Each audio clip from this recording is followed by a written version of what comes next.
Na nitoe wito kwa Waislamu, wasiokuwa Waislamu, matajiri wa Kiislamu, matajiri wa madhehebu zingine, wafanya biashara, tuendelee kusapoti wale wanaolea mayatima na kusaidia, kama ambavyo leo tunampongeza ndugu yetu Bwana Zakaria Nzuki pamoja na shirika lake la Rock Solution kwa namna ambavyo anasapoti usaidizi. Haishi kulisha chakula tu hapa.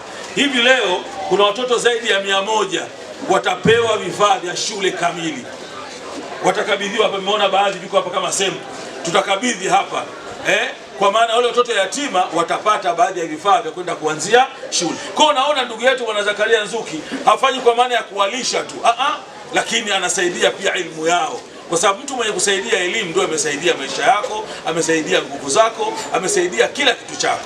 Kwa tuendelee kumwomba Mwenyezi Mungu Subhanahu wa Ta'ala, Watanzania tuamke, tufate mafundisho ya Mtume, tuwalee watoto hawa majumbani.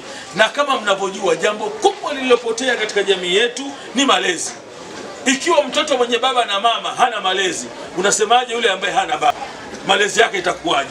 Iko hadithi Mtume anasema, adabani rabbi fa ahsana ta'dibi, Mungu mimi kaniadabisha. Yani mtu aliyomfunda Mtume ni Mungu, ndio maana anamsifu kule kwa anasema, wa innaka la ala khuluqin adhim, wewe Mtume Muhammad una tabia njema. Kwa hiyo ili jamii inusurike, ili jamii istaarabike, ni lazima tuwe na tabia njema. Habari ya kukufuata mkumbo tuachane nayo. Habari ya kufuata mkumbo haitusaidii.